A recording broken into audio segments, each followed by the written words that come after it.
Hello everybody, this is Krista and welcome back to Adventures in Metaphysics.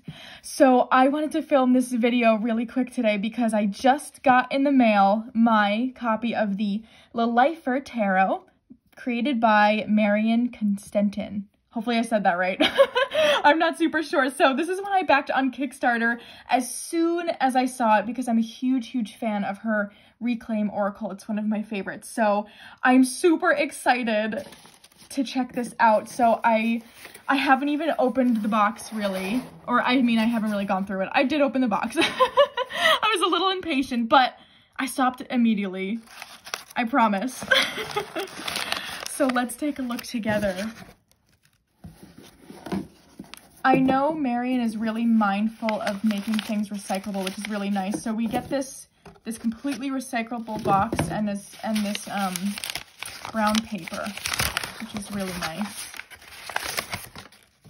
I feel like I'm skipping over my words. I'm just so excited. Little Darkness Press and Studio. Oh, 10% off your next purchase. That's so nice. I love that. That's so pretty. Her artwork is really so interesting. Oh my gosh. I think it's the coolest thing when people create their own tissue paper to wrap their decks in. I don't know how you do that. I'd love to know. Not really that I could create. Well, I could. It wouldn't be amazing though. But I'm just curious. All right. Oh, I don't even want to rip it. It looks so pretty. Oh, we can open it from this end. Perfect. That'll save it a little bit. Does anyone else just hoard weird stuff like that? Like, I feel like I keep my pretty tissue paper I get, or the nice packaging things come in, especially tarot decks. Is that just a me thing? I feel like it can't be. Okay. So here is the front of the box. A unique deck of 80 cards honoring the esoteric roots of tarot with hand-painted watercolors.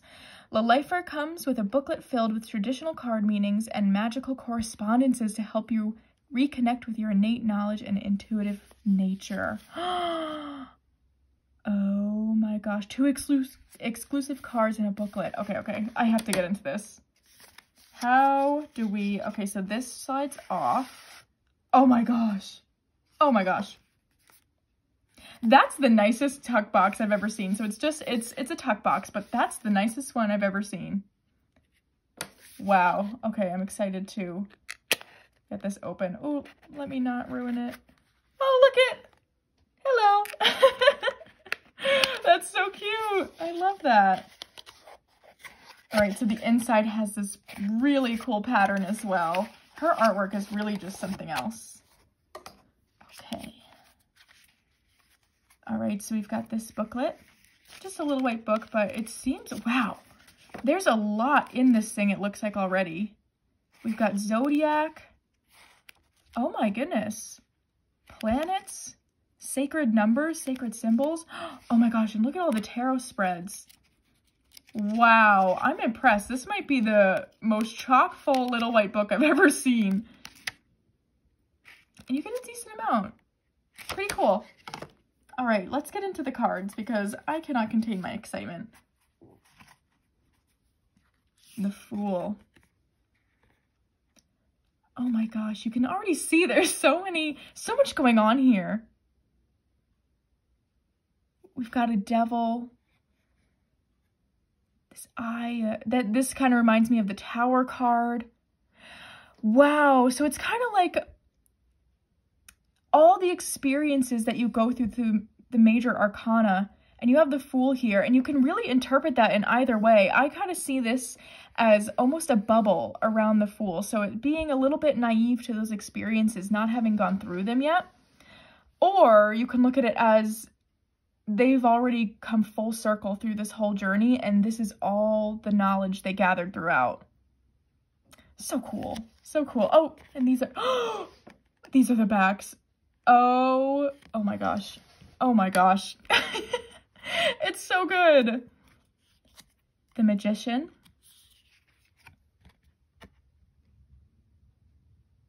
Interesting.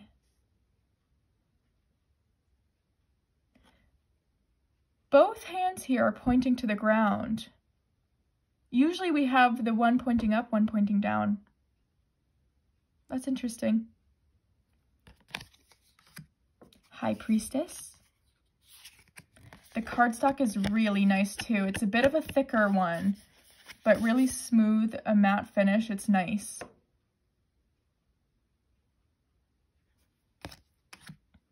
The Empress. I love that. Look at these horns here. You really get that earth energy from that. It reminds me of Taurus, which I love because I'm a Taurus. I'm excited to look into, though, the associations, because I actually don't know too much about which cards are associated with what zodiac sign. So it seems like this kind of goes into that, which is exciting. We have the Emperor, which I believe that's the Aries symbol. I could be wrong, but I think it is. Look, there's so much. He's got this like almost tattoo like thing. I am. And that square. I wonder if that's one of those sacred symbols. Oh my gosh, there's so much to look at. In the best way possible. The Hierophant.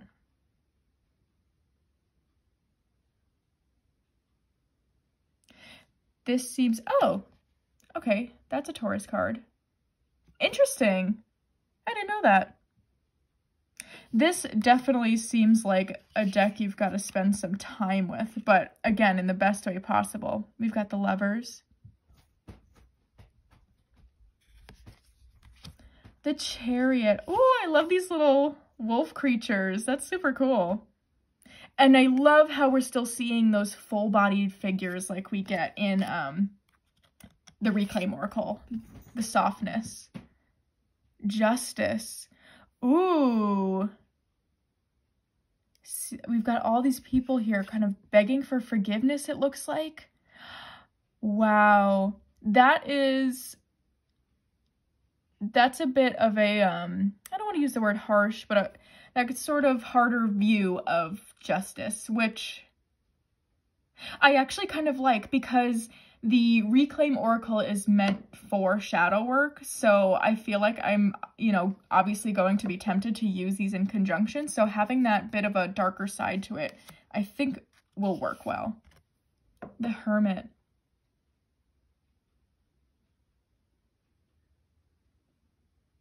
You kind of get this idea of being sheltered. So interesting. I've never thought of the Hermit that way, as being sheltered. Huh. Wheel of Fortune. Oh, I kind of like that. Instead of having someone like falling off and rising up you, it's this spiral you go through. Super interesting. Strength. Oh, look at that. It's a little lion lady. Cute. The Hanged Man as a bat. Oh, I love that. Ooh, and I like that at the feet, it's that symbol we usually get with the Magician. Super interesting. Death. What is he holding? Ooh. It looks like a head, but this is kind of like shed snake skin, which really gives that feeling of transformation and change. I love that. Super cool. Temperance.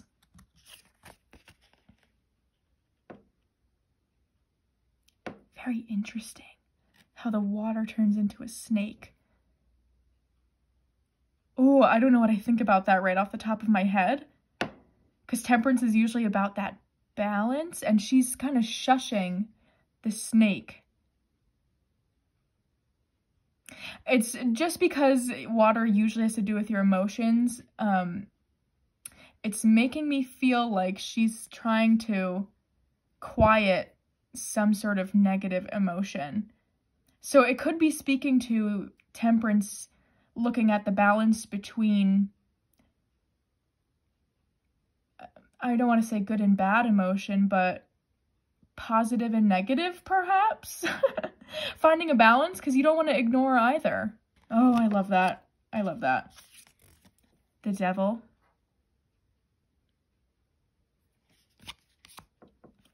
The Tower. That is so interesting. How she's holding on.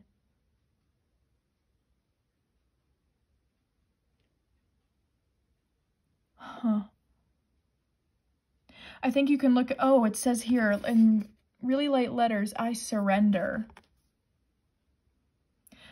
That's really interesting. I think you can look at this two ways of her kind of clutching onto this tower. So giving this message of, you know, you can't fight these tower moments. There's nothing you can do. They're going to happen. So there's no use in trying to hold on to whatever it is that's being torn down. Or this sort of activeness that she has, where maybe she's kind of dragging it down from behind almost. I could see it that way too. I surrender in the sense of I'm going to help take this down because there's nothing I can do. Super cool. The Star. I love these light kind of messages we get. Light meaning that they're not super in your face. I feel like I'm going to have to go back through the cards and seek those out because I kind of wonder if they're in all of them, because now we have in the Moon, it says, I believe. I've got that kind of snake imagery. Oh, it's the same snake, the water snake from Temperance. Coming up to kind of bite you. Oh, that's so interesting. Like if you ignore those negative emotions, they don't just go away. They come back even stronger to kind of bite you in the butt a little bit. The Sun. Gosh, this deck is so cool. I am so excited. Judgment. I like, oh! We've got a little devil figure and what I'm guessing could, you know, maybe be like angel, that dichotomy. Kind of embracing and going towards that sun together. I love that. The World. We've got symbols from, again, kind of like the Fool. It seems like this sort of mirrors the Fool in a way, which I really love. But our Fool figure, what color was our Fool figure again? I'm gonna check. Orange. So, well, okay, it's maybe not exactly mirrored, but you can see it pointing. Maybe that's the orange and goes, oh, kind of cycling through these different colors. Interesting. Woo, this is an extra. We have Lilith, who I really don't know anything about. I'm excited to learn. I'm really excited about that. And we have Lucifer. How cool. I'm excited to learn more about that too. I have to admit, the only thing I know about Lucifer is the TV show on Netflix, which is super good if you haven't watched that. It's really interesting how they tie in these sort of biblical ideas of Lucifer into this crime show. It's interesting. It's interesting and it's funny. I do recommend. All right, we've got our Ace of Wands. So we're going to have our number at the bottom and our elemental symbol up here. Really cool. The snakes in this deck are super interesting. Two of Wands.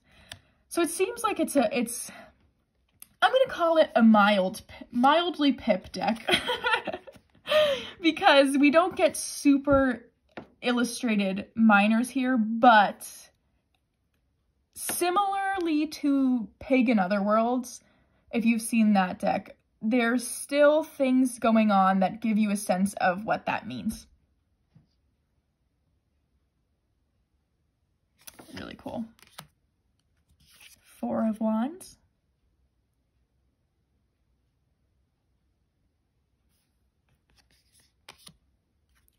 Five of Wands. See, you kind of have these three figures actually sparring.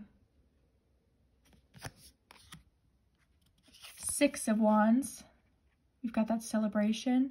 On the snake, I am so excited to see what the guidebook has to say about these snakes. I know I keep saying that, but it's so cool. I'm realizing now that, not that I didn't keep up with the Kickstarter after I backed it, but I really feel like I've not seen much of this deck, and maybe I didn't really keep up with it. I mean, it's worth the surprise now because I am entirely surprised. I feel like I don't know any of these images, and it's making now even more fun, but oh my gosh. I'm just realizing that maybe I did not keep up with that as much as I could have. Anyhow, 7 of Wands, 8 of Wands. Oh, you really get that sense of speed there, moving quickly. 9 of Wands. That looks really triumphant in a way, but at the same time, all these sticks down there are burning. So what did you have to overcome to get to this point? You're triumphant in holding up that wand, but look at all these down here that you still have, or either that or you had to kind of work through. 10 of Wands. Ooh, we've got this like devil imagery. Interesting.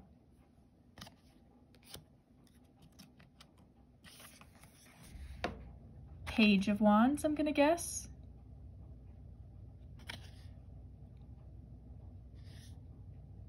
I don't know that there's anything signifying what's what here.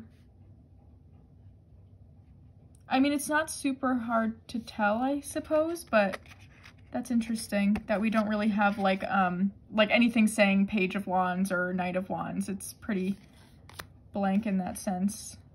Knight of Wands. Are we already up to the, oh, we get the King of Wands first?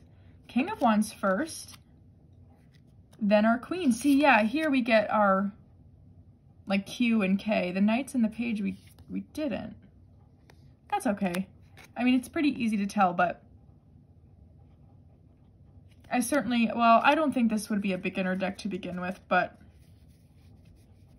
that is interesting to note that, you know, it might be a little bit harder if you are newer to reading tarot. I don't think impossible. I think anyone can learn off of any deck that they want. Entirely your choice, but you know, just something to note. Anyhow, this is our Ace of Water or Cups. This seems to be following more kind of an oh no, we've got Cups here. Never mind. I'm gonna call it Cups. 2 of Cups. We've got this flowing energy between these two figures that works really well. 3 of Cups. 4 of Cups. Ooh, yeah, that really gives off that apathetic feeling. And I love how our figures have these scales. They're almost little fish people. Am I missing something here? Ooh. 3. 4. No, this is 5. I'm a little confused. I don't know what number that looks. I'm gonna have to look at the symbols because that looks like a 4 to me. It's probably not.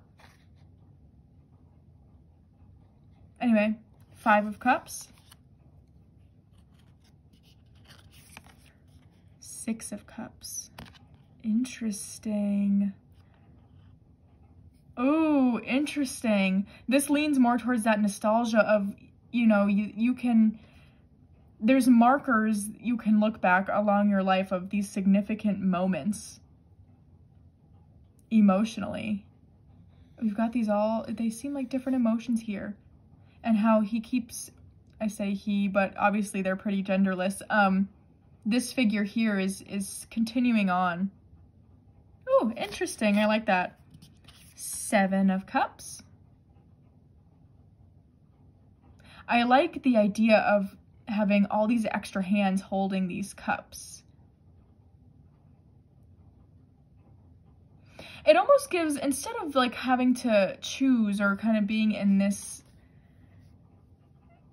illusion, I guess you could say, kind of up in the clouds, it gives the sense of more emotional overwhelm, which I think is interesting because I think when you end up in that place where your head is totally in the clouds or you're just kind of disassociated, at least personally, I feel like a lot of the time that comes from just being overwhelmed in your reality. So that's interesting.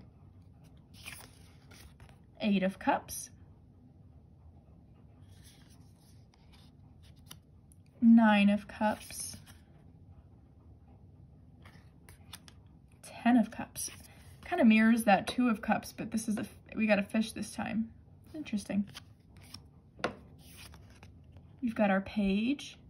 I like these crescent moons here. Knight. Oh, this is the first Knight I think I've seen maybe ever where he's in the water.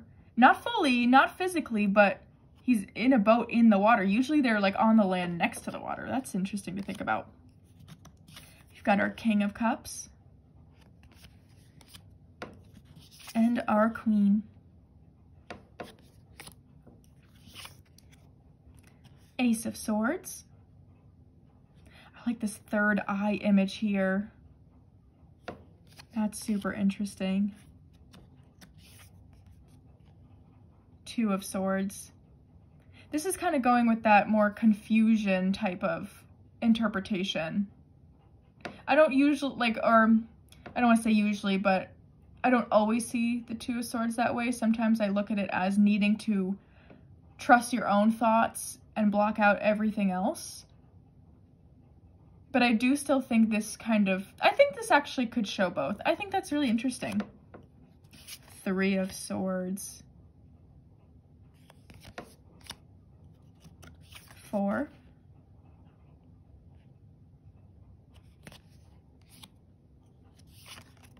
Five of Swords. Oh, I love this two-facedness going on here. That's really cool. Six of Swords.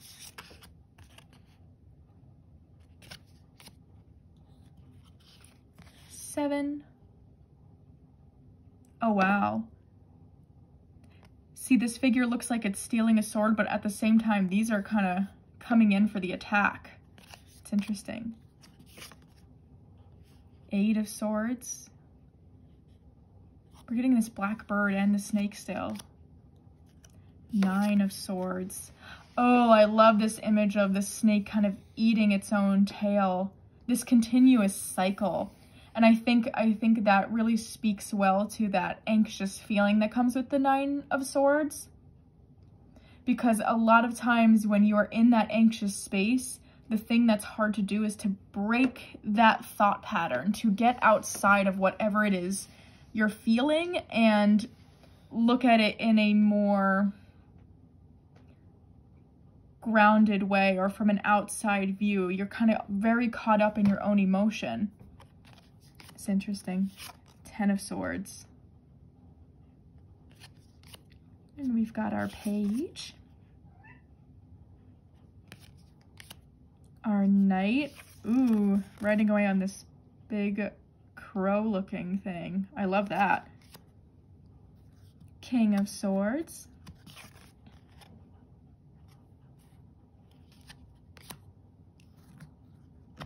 And we've got our Queen of Swords. Oh, hi, Stevie. Stevie came to say hi, I guess. Say hi. Hello. She's just looking for attention. I know.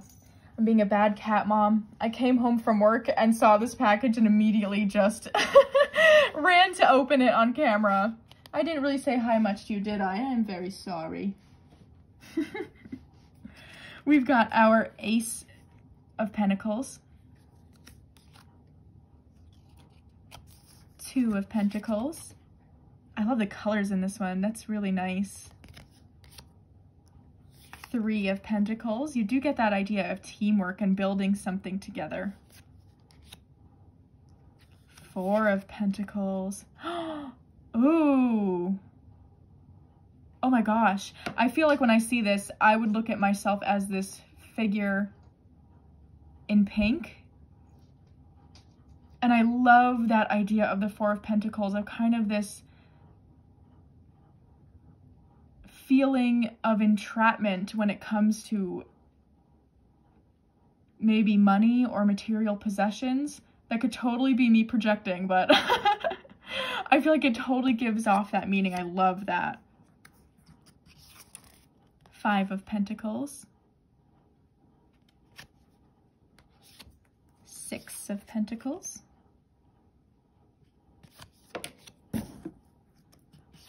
7,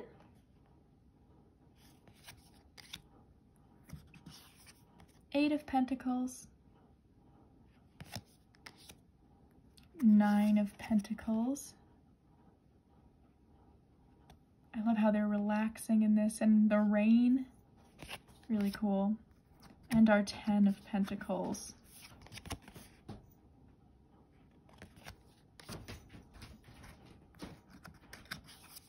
Page of Pentacles. Knight of Pentacles. King. I think it's so interesting that the king comes before the queen. That's very interesting. I hope it says something about that in the guidebook. And our Queen of Pentacles. This might be my favorite queen so far. I love that Queen of Pentacles.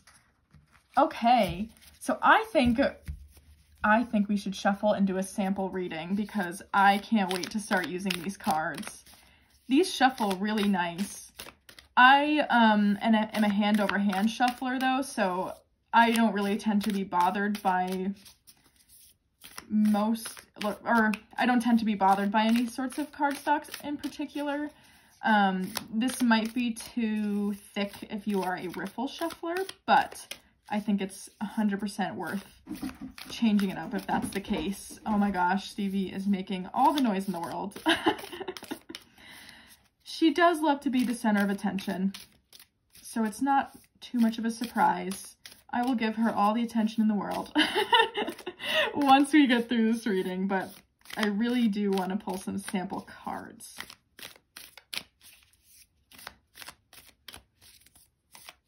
All right, I'm going to pull 3 and we're just going to look at them all together.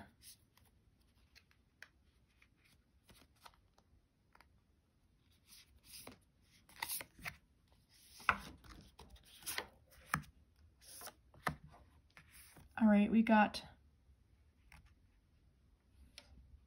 I think that was the Page of Wands,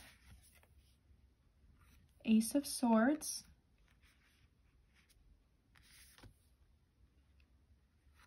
and the 3 of Cups. Oh, that's a good message. Okay, so what I'm taking from this is a lot of new adventures happening. So there may be some sort of new idea or new project you've been thinking about that you've really been wanting to get started on, but it might be something you really need to learn more about, or is something you're not super knowledgeable on yet, but all you know is that you just want to get going on it. And perhaps the advice is that the way to do that is to bring some friends into it. I kind of get the feeling that it's more of an active thing, an active new adventure. So you're kind of in the idea phase of it now. It might be just sparking in your brain of something new to try. But the most fun way to do that is to try it with friends. That's just kind of the sense I'm getting, but I really, really enjoy this deck. I am so excited about it. And so I hope you enjoyed that little unboxing and walkthrough. I will put a link down below to the Little Darkness Press shop, as well as all of our social media where you can connect with us further. And I hope you have a great evening.